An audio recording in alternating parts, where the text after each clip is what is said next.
KEAM entrance എക്സാമിന്റെ score card പ്രസിദ്ധീകരിച്ചു. പക്ഷെ റാങ്ക് ലിസ്റ്റിൽ ഇടം നേടണമെങ്കിൽ നമുക്ക് ഈ സ്കോർ കാർഡ് മാത്രം പോരാ, നമ്മൾ കുറച്ചുകൂടി ഡാറ്റ പ്രോപ്പർ ടൈമിൽ എന്ത് ചെയ്യണം, എൻ്റർ ചെയ്യണം. അപ്പോൾ എന്തൊക്കെ ഡേറ്റയാണ് എൻ്റർ ചെയ്യേണ്ടതെന്ന് അറിയണമെങ്കിൽ ഈ വീഡിയോ മുഴുവനായിട്ട് കാണുക. അതുപോലെ തന്നെ കീം റാങ്ക് ലിസ്റ്റ് വന്നാൽ ഉടനെ തന്നെ അതിന്റെ കംപ്ലീറ്റ് ഡീറ്റെയിൽസ് നിങ്ങളിലേക്ക് ഞങ്ങൾ എത്തിക്കും. ആദ്യമായിട്ട് ചാനൽ കാണുന്നവരുണ്ടെങ്കിൽ ഒന്ന് സബ്സ്ക്രൈബ് ചെയ്യുക. ഓക്കെ, അപ്പോൾ ഏപ്രിൽ 23 മുതൽ 29 വരെയായിരുന്നു കീം എക്സാം നടന്നത്. അതിന്റെ സ്കോർ കാർഡാണ് പ്രസിദ്ധീകരിച്ചിരിക്കുന്നത്. cee.kerala.gov.in എന്നുള്ള സൈറ്റിൽ കയറിയാൽ നിങ്ങൾക്ക് സ്കോർ കാർഡ് ഡൗൺലോഡ് ചെയ്യാൻ പറ്റും. പക്ഷേ സ്കോർ കാർഡ് മാത്രം വെച്ചിട്ടല്ല നമ്മൾ rank list KEAM rank list പ്രസിദ്ധീകരിക്കുന്നത്. സ്കോർ കാർഡിന്റെ കൂടെ നിങ്ങളെ +2 മാർക്ക് കൂടി അപ്ലോഡ് ചെയ്യേണ്ടതുണ്ട്.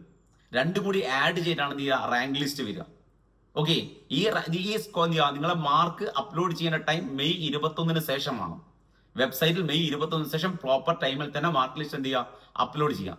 പക്ഷേ റാങ്ക് ലിസ്റ്റിൽ ഇൻക്ലൂഡ് ചെയ്യണമെങ്കിൽ ഒരു കണ്ടീഷൻ വരുന്നുണ്ട്.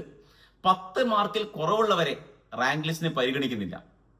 ക്ലിയർ അല്ലേ? അതായത് കീം റാങ്ക് ലിസ്റ്റ് അവരുണ്ടാവില്ല. നിങ്ങളെ കീം എൻട്രൻസ് എക്സാമിന് 10 മാർക്കിൽ കുറവാണെങ്കിൽ നിങ്ങൾ റാങ്ക് ലിസ്റ്റിൽ ഉണ്ടാവില്ല. പക്ഷെ അത് SC/ST ബാധകമല്ല.